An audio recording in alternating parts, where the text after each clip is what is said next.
I the patient here? Are you here, doctor? 저한테 영어를 했어요. 영어를. 엄청 섭섭했어요. 네. 너는 외국인이야 이런 식으로 취급하니까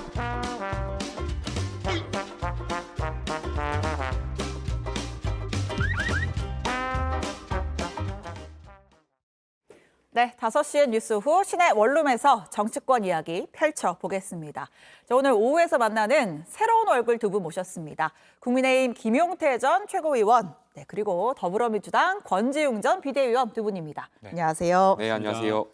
자, 두 분 주제와 오늘 딱 맞는 뭐 당의 혁신, 젊은 정치 이런 얘기 할 거거든요. 네, 이야기 좀 잘 부탁드리겠습니다. 오늘의 첫 번째 주제, 마음 아픈 환자 그리고 엉뚱한 처방 이렇게 잡아봤습니다. 자, 지난 토요일 국민의힘 인유한 혁신위원장이 이준석 전 대표를 만나러 부산의 강연장까지 갔는데 정작 두 사람 거리가 좀 더 멀어진 것 같다 이런 해석들이 나오고 있죠. 자, 호칭부터 좀 거리감이 느껴졌거든요. 들어보고 오겠습니다. By the way, Mr. Lipton, am I the patient here? Are you here, the doctor? Yeah, I gotta say this, the real patient is in Seoul. Yeah, you gotta go talk to him. He needs some help. 사실 우리 이유원 박사님한테 영어로 말씀드린 이유는 You became one of us, but you don't look like one of us as of now. Please be on our side and speak in the same language as we do. Speak in the language of democracy with us, please. I said please. 네, 이준석 전 대표가 영어를 잘하네요. 유학파답게. 자, 그런데 이제 내용만 보면 좀 논란이 될 만한 것들도 있고 이른바 환자 설전인데 그러니까 이준석 전 대표는 고쳐야 할 사람은 내가 아니다. 서울에 환자가 있다라고 하면서 인유한 위원장과의 대화를 좀 거부를 한 측면이 있고요. 자, 그러니까 인유한 위원장은 내가 의사다. 마음 아픈 사람이 환자다라고 하면서 사실상 이준석 전 대표를 또 겨냥을 한 것이죠. 두 사람이 일종의 주도권 싸움을 벌이고 있다 이렇게 좀 볼 수 있습니까? 글쎄요. 일단 이준석 전 대표가 화법이 예. 비율을 굉장히 잘 써요. 예. 그리고 기존의 여의도 문법하고는 좀 다르죠. 네. 아마 이준석 전 대표는 인유한 혁신위원장에게 분명히 하고 싶었던 말이 있었을 거예요. 네. 결국에는 혁신위원장으로서 수직적인 당정 관계에 대한 목소리를 내라. 네. 이것을 강조하고 싶었던 것이었을 텐데 이제 비유라는 것이 근데 듣는 사람들의 입장도 굉장히 중요하거든요. 예. 자칫 대통령을 환자로 연상시킬 예. 수 있을 듯한 그러한 발언들은 국민이나 당원들이 듣기에 불편했을 수도 있었을 것 같아요. 그럼 대통령을 연상한 발언이 아니라고 해석하시는 의도는 겁니까? 아니었을 텐데 듣는 분들 입장에서 어쨌든 결국에는 대통령을 연상시키게 되는 거잖아요. 예. 그러니까 이 전 대표가 굉장히 전략적이고 똑똑한데 저는 이 전 대표를 응원하는 사람도 굉장히 많아요. 그 수직적인 당정 관계에 대한 목소리를 내는 것. 여기에 대해서 공감하시는 분들 굉장히 많잖아요. 예. 근데 지난 주말처럼 이 전 대표가 그렇게 불편한 말씀하시면서 굳이 응원하는 분들을 이렇게 돌릴 필요는 없다. 저는 그런 말씀 좀 드리고 싶습니다. 조금 어떤 비유나 은유가 조금 과한 측면이 있다 이렇게 예. 보신 거군요. 어떻게 보셨어요? 뭐 여당의 일이긴 하지만.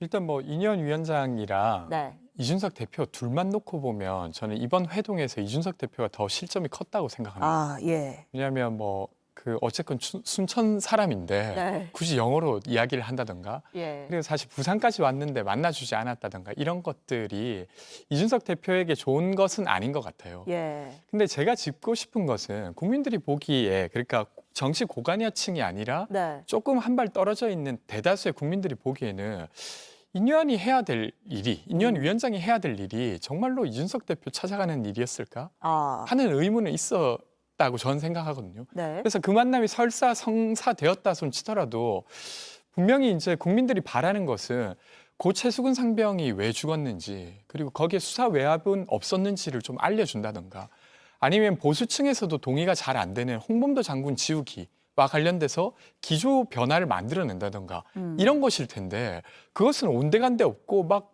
이준석 꽁무니를 찾아다니고 있는 거예요. 그게 인유한 위원장에게는 뭔가 열심히 하는 모습 이런 걸로 득점이 될지 모르겠지만 전반적으로 봤을 때 정치권이 해야 될 일에 어떤 해야 될 일을 제대로 짚지 못하는 어떤 그러니까 국민의 모습을 보여주는 것 아닌가 하는 그러니까 생각이 지금 듭니다. 국민의힘 혁신위원장이 이준석 전 대표를 찾아갈 때가 아니다. 더 그렇죠. 우선순위에 있는 일이 있다. 네. 동의하십니까? 결과적으로는 모든 사람들이 다 같은 지점을 말씀하고 있는 것 같아요. 예. 수직적인 당정 관계에 대해서 목소리를 내라. 이것이 저는 인요한 혁신위원장이 해야 할 역할이라고 생각합니다. 예. 자, 그런데 이제 인요한 위원장으로서는 또 이준석 전 대표를 완전히 놓을 수는 없는 것이 지금 또 신당설이 계속 나오고 있지 않겠습니까? 자, 뭐 오늘도 이준석 전 대표가 뭐 엉뚱한 사람에게 뭐 약 먹일 생각하지 말라고 하면서 억지 봉합쇼는 그만하라 이런 이야기를 했단 말이죠. 이 말인즉슨 이제 봉합 합쳐질 생각이 별로 없다. 네. 그렇게 또 해석할 수가 있고 또 우리 김용태 의원님은 또 천하용인의 또 용 아니겠습니까? 예. 이준석 전 대표의 마음을 좀 읽어주세요. 신당으로 가는 겁니까? 글쎄요, 뭐 이런 질문들 굉장히 많이 요즘 많이 받고요. 예. 중간에서 답변하기가 굉장히 곤란하시죠. 곤란합니다. 근데 네. 일각에서는 벼랑 끝 전술이다, 예. 뭐 창당을 하기 위한 명분 쌓기다, 예. 이런 발언들을 하고 계신 것 같은데, 글쎄요, 저희 일단 이준석 전 대표와 어떤 당과의 관계가 오래전부터 좀 갈등 관계가 있었어요. 그렇죠. 과거의 대통령 선거 시절에 울산에서의 회동도 아마 기억하실 테고요. 네. 결국에는 봉합됐었지만 또다시 윤리위 징계를 통해 가지고 당대표를 징계하는 그런 일들이 있어 왔기 때문에 아마 이준석 전 대표 같은 경우에는 어떤 신뢰 관계가 많이 깨졌다라고 네. 생각을 하고 있는 것 같아요. 그러다 보니까 저는 실제적으로 창당을 하기 위한 그런 모멘텀을 쌓기보다는 예. 아무래도 당이 좀 바꿔달라, 그리고 네. 대통령께서 바뀌어달라 이런 것을 강조하려고 하는 듯한 발언들 아닐까, 저는 그런 개인적인 생각이 있습니다. 그럼 만약에 신당으로 간다고 하면 지금 가능성은 낮게 보시지만 어떻게 같이 가십니까? 어떻게 하십니까? 저는 개인적으로 이준석 전 대표와 아직 창당에 대해서 이야기한 바는 없고요. 네. 저는 그렇게 생각해요. 그러니까 막스 베버가 말씀했던 책임 윤리를 되게 중요하게 생각하고 있거든요. 예. 저희가 저 당 지도부였고 윤석열 대통령 후보로 만들어서 결국 대통령에 당선시켰습니다. 네. 그러니까 대통령이 잘 못하는 것에 있어서는 저희는 모두가 다 같이 책임질 의무가 있다고 생각해요. 예. 그래서 저는 지금 단계로서는 창당에 대한 명분 없지 않나 개인적인 생각이 있고, 물론 이제 공천 학살이라든지 예. 불이익을 받는다든지 그럴 때는 명분이 생길 수 있겠지만 네. 지금으로서는 어쨌든 당 안에서 결과적으로 대통령이 국민들께 사랑을 다시 받기 위해서 쓴소리를 내야 되는 것이 더 맞지 않나, 저는 개인적으로 그렇게 생각하고 있습니다. 알겠습니다. 이 전 대표 본인은 12월 말까지 당의 변화를 좀 지켜보겠다. 변화가 없다면 다른 길 모색하는 건 당연하다. 이런 이야기까지 했는데 좀 지켜봐야겠네요. 자, 저희가 미스터 린튼 이렇게 호칭한 것에 대해서 또 여러 가지 또 정치권에서는 너무 인 위원장이 순천에서 태어났는데 특별 귀한 한국 국정인데 조금 기분 나쁜 발언 아니냐, 좀 일종의 선을 넘은 차별 아니냐, 이런 해석들도 있는데 그 부분들은 두 분 다 좀 비슷하게 지적하십니까? 앞서도 이야기 드렸지만 별로 네. 안 좋은 거였던 것 같아요. 네. 그러니까 이 순천에서 나고 자라시기도 하셨고, 그리고 어쨌든 한국인으로 스스로 정체화하고 있는 사람에게도 사실 외국인이자라 하고는 네. 것은 그냥 이준석 대표가 그간 보여줬던 싸가지 없음 이런 거랑 다른 차원으로 타인을 좀 모욕하는 것이어서 저는 하면 안 되는 일이었다고 생각하고요. 아까 김용태 전 최고의 이야기를 들어보니까 김용태 전 최고는 이준석 대표가 창당 안 했으면 좋겠다고 하시는 것 같아요. 저는 그냥- 개인적으로 네. 그게 제 소신입니다. 결과적으로 우리가 책임 윤리 관점에서 당을 네. 이끌고 국민들께 같이 신뢰를 드리는 모습을 보여드려야 된다라고 주장하고 싶습니다. 그러니까 천하용인이지만 네. 가기도 어렵고 네. 창당하지 마시라 이렇게 하시는 것 같다는 생각은 듭니다. 알겠습니다. 두 분이 지금 토크를 주도하시는데 알겠습니다. 자, 인 위원장이 아무튼 좀 동분서주를 하고 있고 지금 2호 혁신안까지 나왔는데 아까도 공천 이야기 하셨잖아요. 자, 대통령과 가까운 사람, 영남, 삼선 중진들 희생해라. 이게 핵심 메시지인데 직접 전화까지 돌리고 있다고 하죠. 들어보고 오겠습니다. 네, 어제 저녁에도 전화를 했어요. 빨리 결단 내리라고. 제 머릿속에는 권성동, 장제원 이런 대표적인 분들은 떠오르긴 해서 예, 그 중에 한두 명만 결단을 내리면 예. 따라오게 돼 있어요. 다 우리가 알잖아요. 지도부가 누군지, 대통령하고 가까운 사람들이 누군지. 이순신 장군도 죽었기 때문에 영웅이 된 거예요. 이순신이 되라.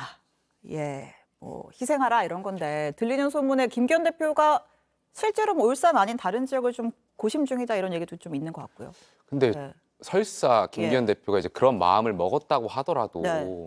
혁신위원장이 물밑에서 이것을 좀 조율해가지고 당대표 입에서 그게 나갈 수 있게끔 했었어야 되는데 지금 뭐 수도권 출마한다고 하더라도 글쎄요, 국민들이 등 떠밀려서 나가는 거에 대해서 감동받거나 응원하시는 분들의 그 효과는 좀 많이 반감되지 않았겠어요. 그래서 저는 이뇨한 혁신위원장이 이러한 부분이 좀 아쉽다라고 생각이 돼요. 아, 지도부가 먼저 나서서 이런 발언을 할 수 있게 예, 했어야 예. 했다. 알겠습니다. 자, 이준석 전 대표가 뭐 신당을 만약에라도 만들면 이념적인 스펙트럼을 굉장히 넓게 가져가겠다 이런 이야기를 하면서 또 민주당 비명계 인사들과도 좀 접촉을 하고 있다 이렇게 이야기를 했단 말이죠. 자, 이 이야기를 들은 민주당의 반응도 좀 들어보겠습니다. 뭐 비명계는 제가 만나고 있는데요. 뭐 개똥 같은 소리라고 봅니다. 제가 만나보던 분들은 헛소리다 이렇게 얘기하더라고요. 네. 예, 쉽게 물어서 네. 뭐 개똥 같은 소리입니까? 아, 예, 네. 유상호 의원의 표현을 빌려왔습니다. 뭐 예. 개똥 같은 소리라고 할 필요는 없지만 예. 가능성은 저는 낮다고 봅니다. 아, 비명계가 함께할 가능성. 지금 예. 이준석 대표는 국민의힘 내에서도 같이 이준석 대표랑 같이 창당할 사람을 찾기가 어려운데 민주당에서 함께할 동료가 있을 거다 이렇게 보기엔 저는 지금 단계에서는 어렵다고 생각하고, 그리고 이준석 대표가 민주당이랑 같이 하려고 하면 뭐 예를 들면 장애인 교통 예산 관련한 어떤 입장이라든지 예. 아니면 여성가족부 폐지에 대한 입장 이런 거에 대한 전향적인 선언이 필요한데 그걸 할 수 있겠습니까? 아, 애초에 어떤 네. 정책적 방향이 다르기 때문에 너무 다른 것이죠. 예. 그러니까 거기에 대한 설명 없이 그냥 이합집산한다고 하면 그건 감동을 줄 수가 없어요. 네. 그러니까 정당이라고 하는 건 사실 그 정체성으로 뭔가를 해낼 거라고 믿고 거기에 표를 주는 것인데 그냥 선거의 개별 사람들의 유불리를 위해서 연합했다? 표를 줄이 만무하다고 저는 생각합니다. 네. 뭐 저거는 이준석 대표가 발언을 하긴 했지만 실제로 뭐 가능성은 크지 않은. 일단 뭐 예. 창당이라는 것이 예. 가정적 상황이다 보니까 저는 오히려 비명계 의원분들 중에 네. 공천 학살이 예고되어 있는 분들은 일단 국민의힘으로 오실 가능성도 저는 있다라고 생각해요. 예. 아까 말씀하신 대로 권지용 비대위원 말씀하셨던 것처럼 물론 원칙과 명분도 중요하지만 또 정치에서는 권력 의지라든지 뭐 이러한 것, 개인의 이기심 이러한 것들도 있기 때문에 굉장히 어려운 선택이거든요. 네. 그렇기 때문에 이 비명계 의원들 입장에서는 국회의원 한 번 더 할래? 아니면 집에 갈래? 라는 질문을 받았을 때 예. 한 번 더 하기 위해서라도 저는 국민의힘에 오실 가능성이 있다. 좀 그렇게 생각합니다. 왜냐하면 이재명 대표한테 지금 뭐 학살 당할 가능성도 있기 때문에 정치인은 생물이고 예. 총선을 앞두고 있기 때문에 알겠습니다. 그래도 네. 지금 국민의힘에 들어가는 게 가능하겠습니까? 지지율 30%대에 국정 운영을 하고 계신데 네. 저는 차라리 무소속은 몰라도 국민의힘으로 가기는 쉽지 않을 거라고 생각합니다. 알겠습니다. 비명계 의원님들에 대한 생각도 제가 좀 취재를 해봐야겠습니다. 네, 어떨지.